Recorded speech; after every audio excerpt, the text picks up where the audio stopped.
Okay, so we finished grinding now. Let's take a look at the first area that was repaired using clear resin firstly, poured into the gap, and then sand drizzled on top, and it was topped up as we went. And you can see that there are a couple of low spots. So the low spots are the shiny bits. So all of these sorts of things are going to have to be infilled again, or they'll show. So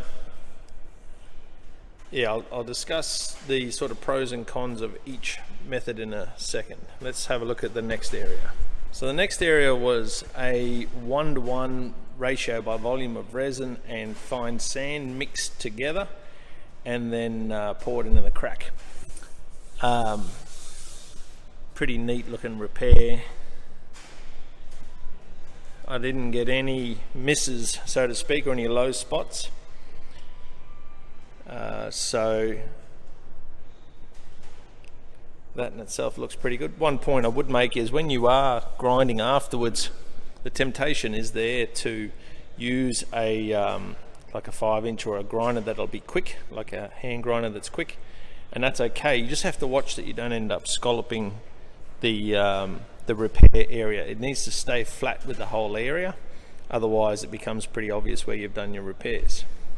The last area of repair was done with a resin and easy fix, which is a blend of diatomaceous earth and some other fillers to act more like a thixotrope than sand being a filler.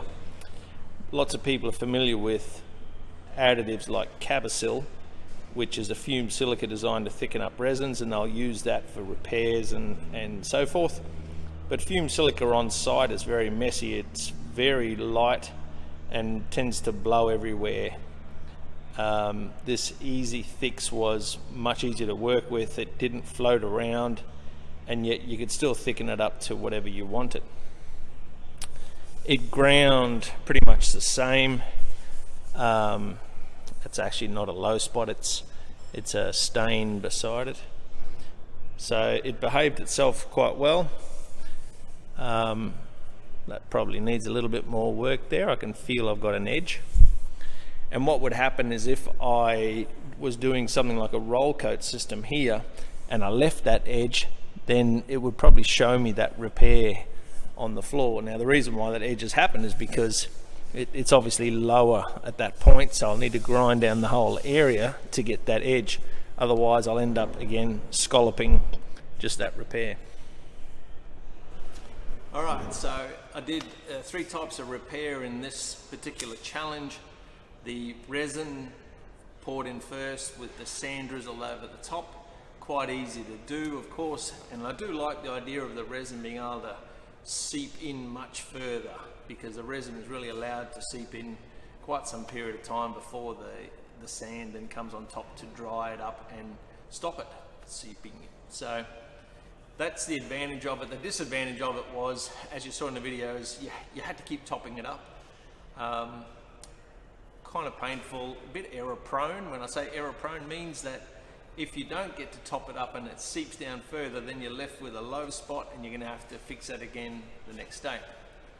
But apart from that, I guess it'll serve its purpose, but not my preference for these types of chased out repairs. The next type of repair method was taking the same sand and the same resin, mixing them together in a 1-to-1 ratio, and without priming, because it's resin rich, I can just pour it into the gap and overfill it. And that technique was actually very successful. I was quite happy with that, apart from being a bit rusty at it, so I overfilled a lot of the areas and gave myself more work to grind it flat than what I really needed to. I did get better, but yeah, a bit rusty at it, and that, I guess, is part of remembering what it's about. The third technique was more to do with using a thixotrope, and easy fix as it's called, in with the resin. And again, I made it resin rich so that I didn't have to prime it. There is another technique that is a slight variation of that, and that is that you could prime it and then make that thixotrope, or use that thixotrope to make much thicker, kind of like a toothpaste consistency.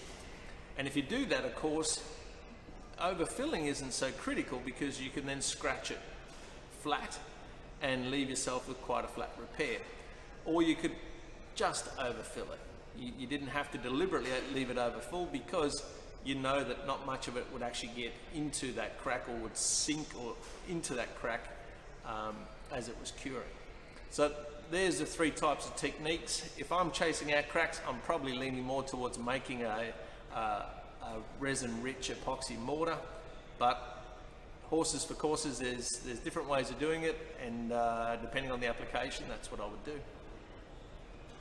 As always, take care and keep smiling.